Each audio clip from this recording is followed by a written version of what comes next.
दोस्तों, एक डीएम साहिबा प्रयागराज में महाकुंभ के दौरान हिजाब पहनकर चली जाती है और वहां की सुरक्षा और व्यवस्था का जायजा लेने लगती है। तभी कुछ महिला पुलिसकर्मी की नजर उन पर पड़ती है और वह उन्हें आतंकवादी समझकर उन्हें थाने ले जाती है। कौन थी वह डीएम साहिबा और क्यों वह हिजाब पहनकर महाकुंभ में गई? सच्चाई जानने के लिए वीडियो को अंत तक जरूर देखना। वीडियो को शुरू करने से पहले आपसे एक रिक्वेस्ट है कि वीडियो को लाइक और हमारे चैनल आनंद मंच को सब्सक्राइब करना मत भूलना। दोस्तों, प्रयागराज में महाकुंभ के दौरान सुबह का समय था और डीएम साहिबा यानी कि जिला अधिकारी खुद मैदान में थीं। उनका नाम सीमा अंसारी था। अपने काम के प्रति ईमानदारी और सख्ती के लिए वह जानी जाती थीं। इस बार प्रशासन ने कुंभ में सुरक्षा और व्यवस्था के कड़े इंतजाम किए थे। सीमा साहिबा को इस बात की जिम्मेदारी दी गई थी कि पूरा आयोजन शांति और सुव्यवस्थित ढंग से संपन्न हो। सीमा साहिबा को आमतौर पर सूट या साड़ी में देखा जाता था, लेकिन इस बार उन्होंने अपने धर्म और संस्कृति को ध्यान में रखते हुए हिजाब पहन रखा था। वैसे तो वह इसे निजी समारोहों में पहनती थीं, लेकिन आज का दिन खास था। वह गंगा घाट पर निरीक्षण के लिए आई थीं और हिजाब के साथ हल्के रंग का कुर्ता पहना हुआ था। घाट पर तैनात पुलिस वाले हर व्यक्ति की गतिविधियों पर नजर रख रहे थे। विशेष रूप से संदिग्ध व्यक्तियों की जांच हो रही थी। सीमा साहिबा भीड़ में चुपचाप निरीक्षण कर रही थीं। उन्होंने अपनी गाड़ी और सुरक्षा दल को घाट के बाहर छोड़ दिया था ताकि वह आम लोगों के बीच जाकर माहौल का जायजा ले सकें। जैसे ही वह घाट की ओर बढ़ीं, कुछ पुलिसकर्मियों की नजर उन पर पड़ी। एक कांस्टेबल ने अपने सीनियर से कहा, सर, वह महिला संदिग्ध लग रही है। देखो, वह अकेली घूम रही है और उसके कपड़े भी थोड़े अलग लग रहे हैं। सीनियर इंस्पेक्टर ने दूर से देखा और हामी भरते हुए कहा, ठीक है, उसे रोककर पूछताछ करो। किसी भी अनजान व्यक्ति को ऐसे नहीं छोड़ सकते। सीमा साहिबा इस बात से अनजान थीं कि पुलिस वाले उन्हें संदिग्ध समझ रहे हैं। जब वह घाट के पास रुकीं और एक छोटे बच्चे से गंगा जल के बारे में बात करने लगीं, तभी दो पुलिसकर्मी उनके पास आ गए। मैडम, आपको यहां क्या करना है? सीमा ने शांत स्वर में कहा। बस ऐसे ही दर्शन करने आई हूं और व्यवस्थाओं को देख रही हूं। पुलिसकर्मी उनकी बातों को नजरअंदाज करते हुए बोले, आपका आईडी कार्ड दिखाइए। सीमा ने मुस्कुराते हुए जवाब दिया, आईडी कार्ड तो मेरे पास है, लेकिन आप ये क्यों पूछ रहे हैं? यह सुनकर पुलिसकर्मी थोड़ा सख्त हो गए। आप आईडी नहीं दिखाएंगी तो हमें आपसे पूछताछ करनी पड़ेगी। आप अकेले क्यों घूम रही हैं? सीमा को समझ नहीं आया कि बात किस ओर जा रही है। तभी सीनियर इंस्पेक्टर भी आ गए और बोले, आपके पास कौन सा सामान है? कृपया अपना बैग खोलिए। सीमा साहिबा ने स्थिति को समझने की कोशिश की। उन्होंने सोचा कि अगर अभी वह अपनी पहचान बताएंगी तो ये लोग शर्मिंदा हो सकते हैं। इसीलिए उन्होंने पहले पुलिसकर्मियों की गंभीरता को परखने का मन बनाया। उन्होंने शांति से कहा, आप जो चाहें पूछ सकते हैं। मैं यहां किसी गलत इरादे से नहीं आई हूं। पुलिसकर्मी अब पूरी तरह से शक के घेरे में आ गए। उन्होंने सीमा का बैग ले लिया और जांच शुरू कर दी। इसी दौरान एक अन्य पुलिसकर्मी ने कहा, इन्हें थाने ले चलते हैं, वहां पूरी पूछताछ करेंगे। घाट पर खड़े लोग इस नजारे को देखने लगे। किसी ने कहा, लगता है कोई संदिग्ध है। देखो, पुलिस वाले कितने गंभीर हैं। सीमा साहिबा अब तक शांत थीं। उन्होंने तय किया कि वह अब भी अपनी पहचान नहीं बताकर स्थिति को और आगे बढ़ने देंगी। सीमा को थाने ले जाया गया। वहां इंस्पेक्टर ने उनसे सवाल जवाब शुरू कर दिए। आप कहां से आई हैं? यहां क्यों आई हैं? आपका नाम क्या है? सीमा ने मुस्कुराते हुए कहा, क्या मैं अपना नाम बाद में बता सकती हूं? पहले आप अपने सवाल खत्म कर लीजिए। इंस्पेक्टर को यह बात नागवार गुजरी। उसने सख्त लहजे में कहा, आपकी यह हरकतें और चुप्पी हमें मजबूर कर रही हैं कि आपको हिरासत में लिया जाए। अब तक सीमा ने चुपचाप सब कुछ सुना, लेकिन वह जानती थीं कि इस कहानी का अंत उन्हें ही लिखना होगा। उनके चेहरे पर कोई घबराहट नहीं थी, बल्कि एक अलग ही आत्मविश्वास झलक रहा था। थाने में माहौल गर्म हो चुका था। सीमा साहिबा को अब भी पुलिसकर्मियों ने संदिग्ध मान रखा था। सीनियर इंस्पेक्टर ने बाकायदा उन्हें एक कुर्सी पर बिठाया और आसपास के पुलिसकर्मियों को निर्देश दिया, इनसे सख्ती से पूछताछ करो। जब तक पूरी जानकारी न मिले इन्हें यहां से जाने मत देना। सीमा साहिबा को यह सब थोड़ा मजेदार लग रहा था। वह सोच रही थीं कि पुलिस का यह कड़ा रवैया उनकी व्यवस्था का ही हिस्सा है और यह देखना उनके लिए किसी अनुभव से कम नहीं था। हालांकि यह बात भी समझ में आ रही थी कि अब समय आ गया है कि वह अपनी असली पहचान जाहिर करें।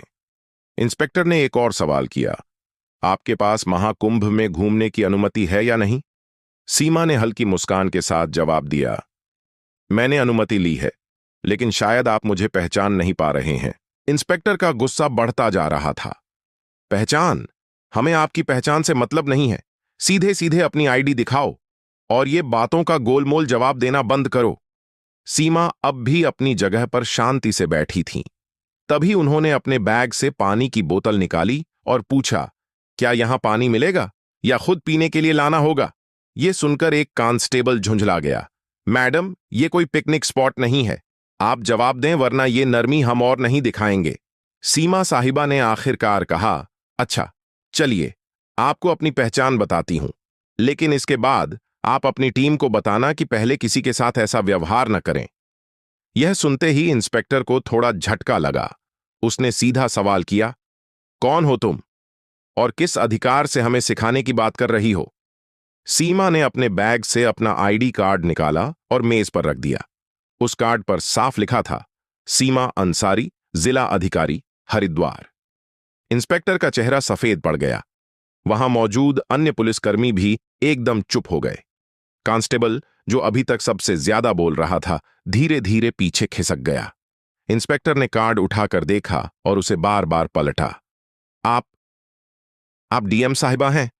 सीमा ने शांतिपूर्वक कहा, जी हां, और मुझे लगता है अब आप समझ गए होंगे कि मैंने अपनी पहचान पहले क्यों नहीं बताई।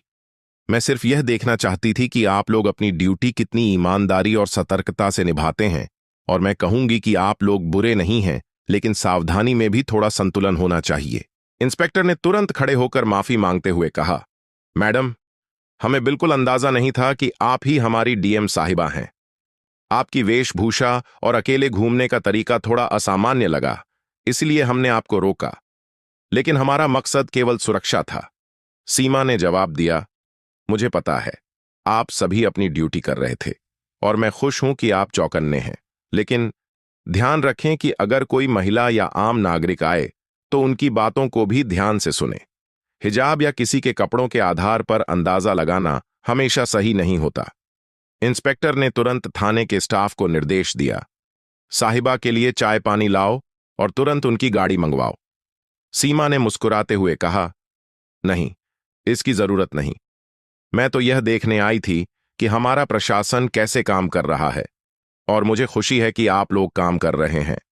लेकिन याद रखें, हर बार शक की बिनाह पर किसी को आतंकवादी या अपराधी मान लेना उचित नहीं। यह बात सुनकर इंस्पेक्टर ने सिर झुका लिया। आपकी बात सही है मैडम, हमें इस पर काम करना होगा। सीमा ने हंसते हुए कहा, काम तो ठीक है, लेकिन अब मुझे मेरे काम पर वापस जाने दीजिए, और अगली बार किसी से बात करने से पहले उसकी बात को ध्यान से सुनने की आदत डालिए। थाने से बाहर आते समय कुछ पुलिसकर्मी और कर्मचारी उनके साथ घाट तक गए। वहां मौजूद लोग अब भी उन्हें देख रहे थे। कुछ लोग कानाफूसी कर रहे थे कि ये वही महिला है जिसे पुलिस ने पकड़ा था। सीमा ने गाड़ी में बैठने से पहले पलटकर देखा और पुलिसकर्मियों से कहा, आप लोग अच्छा काम कर रहे हैं, लेकिन एक जिम्मेदार नागरिक से बात करते समय अपनी मानवता को भी बनाए रखें, और अगर आप मुझसे सहमत हैं तो ये संदेश अपनी टीम तक पहुंचाएं। इंस्पेक्टर ने सिर झुकाकर हामी भरी, जरूर मैडम, ये हमारी तरफ से एक सीख रही। थाने की घटना के बाद सीमा साहिबा घाट पर वापस लौट आईं। अब तक पुलिसकर्मियों और वहां मौजूद कर्मचारियों के चेहरे पर न केवल शर्मिंदगी, बल्कि उनके लिए गहरी इज्जत भी साफ झलक रही थी। हालांकि सीमा ने इस घटना को ज्यादा तूल नहीं दिया और अपने काम पर ध्यान केंद्रित किया। घाट पर लोग अब भी उन्हें देख रहे थे। कुछ ने पहचान लिया था कि वे डीएम साहिबा हैं, तो कुछ अब भी यह सोच रहे थे कि यह महिला कौन थी जिसे पुलिस ने पकड़ा था। सीमा ने भीड़ की परवाह किए बिना घाट पर मौजूद व्यवस्थाओं का जायजा लेना शुरू कर दिया। दोपहर तक यह घटना पूरे पुलिस महकमे में फैल चुकी थी। जिले के एएसपी तक बात पहुंची और उन्होंने तुरंत थाने के इंस्पेक्टर को फोन किया। इंस्पेक्टर साहब, ये क्या सुन रहा हूं? आप लोग डीएम मैडम को संदिग्ध समझकर पकड़ लाए? इंस्पेक्टर ने हिचकिचाते हुए जवाब दिया, सर, गलती हो गई। उनकी वेशभूषा और व्यवहार की वजह से शक हुआ, लेकिन मैडम ने हमें समझाया और हमें अपनी गलती का एहसास कराया। एसपी ने कड़े लहजे में कहा, सावधानी ठीक है, लेकिन अगली बार ऐसा कुछ हुआ तो इसका अंजाम भुगतने के लिए तैयार रहना। अब तुरंत अपने स्टाफ को इस मामले पर संवेदनशीलता से काम करने की ट्रेनिंग दो। इंस्पेक्टर ने हामी भरी और ठान लिया कि अब से वह और उनकी टीम हर संदिग्ध को इंसानियत के साथ ट्रीट करेंगे। इस घटना के कुछ दिनों बाद सीमा साहिबा ने प्रशासनिक कर्मचारियों और पुलिस बल के लिए एक छोटी बैठक बुलाई। इसमें उन्होंने सीधे शब्दों में कहा, मुझे आप सब पर गर्व है कि आप लोग कुंभ जैसे बड़े आयोजन को संभाल रहे हैं, लेकिन मैं आपसे एक बात कहना चाहती हूं। कानून के पालन के साथ साथ हमें अपनी मानवता भी बनाए रखनी होगी। हर व्यक्ति पर शक करना जरूरी नहीं है। जो लोग अलग दिखते हैं वे गलत नहीं होते। उनका सम्मान करें, उनकी बात सुनें। उनके शब्दों ने वहां मौजूद सभी को झकझोर दिया। इंस्पेक्टर ने सबसे सामने माफी मांगते हुए कहा, मैडम, आपकी बात ने हमें बहुत बड़ा सबक सिखाया है। हम वादा करते हैं कि आगे से ऐसा कोई मामला नहीं होगा जहां किसी को बिना वजह परेशान किया जाए। यह घटना मीडिया तक भी पहुंच गई। हालांकि सीमा ने इसे सार्वजनिक रूप से उजागर करने से मना कर दिया। उन्होंने कहा, यह घटना व्यक्तिगत है और इसे उदाहरण के तौर पर लेना चाहिए, न कि इसे किसी विवाद का हिस्सा बनाना चाहिए।